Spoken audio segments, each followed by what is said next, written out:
বাঁশের উপরে কিচ্ছু নাই ভাইয়া, বাঁশের উপরে কিচ্ছু নাই। এটা খুশি, এটা আনন্দিত, এটা আমরা অলরেডি জয় হয়ে গেছি। আমরা অলরেডি জয় হয়ে গেছি। এই বাসটা একটু ছোট, এটা এটা এটা এটা একটু, এটা ছোটটা এবং একটু পুরানো আছে। এটা একটু থাক। এই শক্তটা বড়টা হাতে লয়ে নামতে হইবে। এবং হাতে লয়ে নামতে হইবে কি, বাংলাদেশের মানুষ, বাংলাদেশের আপামর জনতা, বাংলাদেশের সর্বস্তরের মানুষ আজকে কি করছে, বাস নিয়ে নামছে। এক মুরব্বী চাচাকে দেখলাম ভ্যানে কইরা সমিল থেকে সাইজ করা, ওই যে গরু গরু কি মানে চকির খুঁড়ো আছে না, খুঁড়া সাইজ করা, সেই খুঁড়ো নিয়ে আসছে। বাসের উপরে কিছু নাই, বাসের উপরে গুলিও নাই। ঢাকা বিশ্ববিদ্যালয়ের রাজু ভাস্কর্যের পাদদেশ থেকে, ওই জায়গা থেকে না শাহবাগ মোড় থেকে মনে হয় দেখলাম যে বিজিবি কি না কাকে যেন সাধারণ জনগণ ধরে নিয়ে আসছে।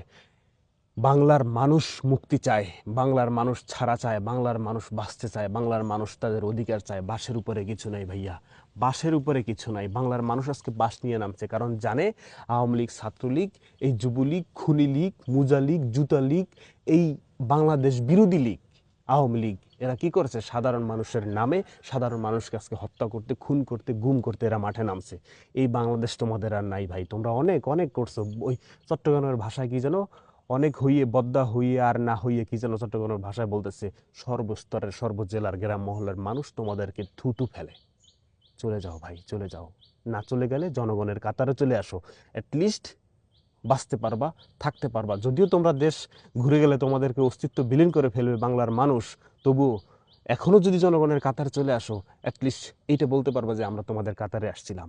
বাসের উপরে কিছু নাই। বাংলার মানুষ এটা যেটা বলতে চাই, যে বাংলার মানুষ, সর্বস্তরের মানুষ আজকে বাস হাটে নিয়ে নাচছে, কারণ জানে ছাত্রলীগের কাছে, আওয়ামী লীগের কাছে, তোমাদের কাছে পিস্তল আছে, তোমাদের কাছে রান্দা আছে, তোমাদের কাছে দেশীয় অস্ত্র আছে। তোমরা আজকে কি, আরে ভাই, গরু জবাই দিলে লাস্টে একটা ধাক্কা দেয় না মরার আগে, সেই ধাক্কাটা দিতে নামছিল। দাও, প্রত্যেক জায়গার শাহবাগের, মুন্সিগঞ্জে সমস্যা হইতেছে, প্রেফার মুন্সিগঞ্জ, সব জায়গায় উইন হবে। রংপুরে, আবু সাইদের এলাকায়, সব জায়গায়, মুগদুর এলাকায়, চট্টগ্রামে, চট্টগ্রাম, কক্সবাজারে, পটিয়ার ছাত্ররা তারা রাস্তা দখলে নিছে।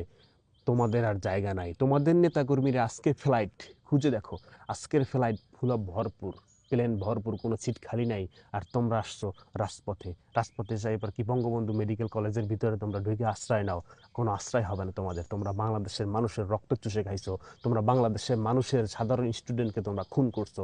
তোমরা বাংলাদেশের সাধারণ মানুষের জবাব, কণ্ঠস্বর তোমরা পুলিশ দিয়া কণ্ঠস্বর চেপে ধরছো তোমরা। বাঁশের উপরে কিছু নাই। বাংলার বাঁশ এখনো শেষ হয় নাই। বাঁশ তোমাদের জন্য, বাঁশের সামনে পিস্তলও নাই। কারণ এখন দেখো না, সেনাবাহিনী মাঠে নাই, সেনাবাহিনী আর মাঠে নেমে গুলি করবে না। সেনাবাহিনী মাঠে নেমে গুলি করবে না। সেনাবাহিনী মাঠে নেমে আর একটা গুলি চালালে স্যাংশন, স্যাংশন। তাদের চাকরি, তাদের চাকরিতে থাকার চেয়ে না থাকা, সেরকম অবস্থা হয়ে যাবে। সেনাবাহিনী আর গুলি চালাবে না, চালাতে পারবে না। তোমাদের ইন্ডিয়ান তোমাদের পুলিশ, তোমার এটা আছে সেটা আছে, পুলিশের ভিতরে ভাগ হয়ে গেছে, সমস্ত প্রশাসনের ভিতরে ভাগ হয়ে গেছে। কারণ এখন আর তারা মানুষের গায়ে গুলি চালাবে না। কিছু কিছু জায়গায় চালাবে, সব স্বাধীন হয়ে যাবে। স্বাধীন বাংলাদেশ গড়, বাঁশের উপরে কিছু নাই। বাঁশ নিয়ে মানুষ এখন নামছে, নামতে শুরু করছে। আগে কি মানুষ বাঁশ দিয়ে নামছে? বাঁশ দিয়ে নামে নাই, এখন বাঁশ নিয়ে নামছে। বাংলাদেশটা বাংলাদেশের হোক, বাংলাদেশটা জনগণের হোক, বাংলাদেশটা বাংলাদেশের সাধারণ মানুষের হোক। হবে, হয়ে যাচ্ছে, আর একটু সময় বাকি, ইনশাল্লাহ।